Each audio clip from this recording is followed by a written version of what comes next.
আজকে বানাবো কাঁঠাল বিচির ভর্তা। আপনারা সম্পূর্ণ ভিডিও দেখতে থাকুন। হ্যালো, আসসালামু আলাইকুম। কেমন আছেন সবাই? আশা করি সবাই ভালো আছেন। আলহামদুলিল্লাহ আমি ভালো আছি। এখন তো কাঁঠাল বিচি পাওয়া যায়, আপনারা খুব সহজে আমার মতো এভাবে বানিয়ে নিতে পারবেন।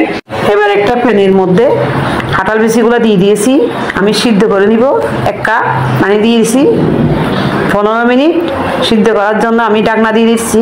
15 মিনিট অপেক্ষা করব। কাঁঠাল বিচিগুলো আমার 15 মিনিট সিদ্ধ হয়ে গেছে। এবার আমি উঠিয়ে নিব। আমার এই ভিডিও যদি আপনাদের ভালো লাগে লাইক দিবেন, শেয়ার করবেন এবং আমাকে ফলো করবেন। আর ইউটিউব থেকে দেখলে সাবস্ক্রাইব করবেন। সম্পূর্ণ কাঁঠাল বিচি আমি তুলে দিচ্ছি। এবার একটা প্লেটের মধ্যে আমি নিয়ে নিয়েছি। এবার খোসা ছাড়িয়ে নিব। খুব সহজে খোসাগুলো উঠে গেছে, দেখুন। আমি ম্যাশ করে নিয়েছি খোসা ছাড়িয়ে সবগুলি। আমি আজকে 2 রকমের ভর্তা বানাবো, আপনারা সম্পূর্ণ ভিডিও দেখুন। হাত দিয়ে বাটাবাড়ির ঝামেলা ছাড়াই হাত দিয়ে ম্যাশ করে নিয়েছি। আপনারা আমার মতো খুব সহজে এভাবে ম্যাশ করে নিতে পারবেন। এবার আমি ভর্তা বানানোর জন্য কিছু শুকনো মরিচ আগে থেকে ভেজে রেখেছিলাম, এগুলো নিয়ে নিয়েছি। অল্প পরিমাণ লবণ দিয়ে দিচ্ছি। 60টা শুকনো মরিচের মধ্যে পরিমাণ মতো লবণ দিতে হবে। জালটা আপনাদের পছন্দ মতো দিবেন।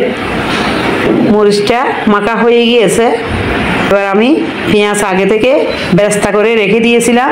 পেঁয়াজের বেরেস্তা দিয়ে আজকে প্রথমে ভর্তা একটা বানাবো। এবার দিয়ে দিচ্ছি কিছু ধনেপাতা কুচি, দিয়ে দিচ্ছি অল্প পরিমাণ সরিষার তেল। হাত দিয়ে মেখে নিব। মাখানো হয়ে গিয়েছে, দেখুন।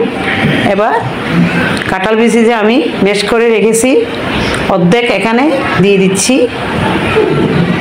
এবার হাত দিয়ে মেখে নিব। ভর্তাটা আমার মাখানো হয়ে গিয়েছে।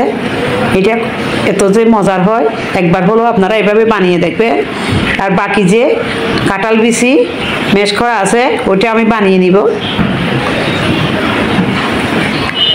শুকনা মরিচ আমি আগে থেকে যে ভেজে রেখেছিলাম ওখান থেকে আর অর্ধেক এখানে দিয়ে দিচ্ছি। কাঁচা পেঁয়াজ দিয়ে ভর্তাটা আমি বানাবো। তারপর দিয়ে দিচ্ছি কিছু ধনেপাতা কুচি, লবণ দিয়ে দিয়েছি। এবার দিব সরিষার তেল পরিমাণ মতো। হাত দিয়ে মেখে নিব। এভাবে আপনারা খুব সহজে বানিয়ে নিতে পারবেন। 2 রকমের ভর্তা গরম ভাত দিয়ে খেতে দারুণ লাগে। আপনারা যারা ব্যাচেলার আছেন এবং নতুন রাঁধুনি আছেন, খুব সহজে কাঁঠাল বিচির ভর্তা খেতে চাইলে এভাবে বানিয়ে নেবেন। আশা করি আপনাদেরও ভালো লাগবে। সবাই ভালো থাকবেন। আল্লাহ হাফেজ।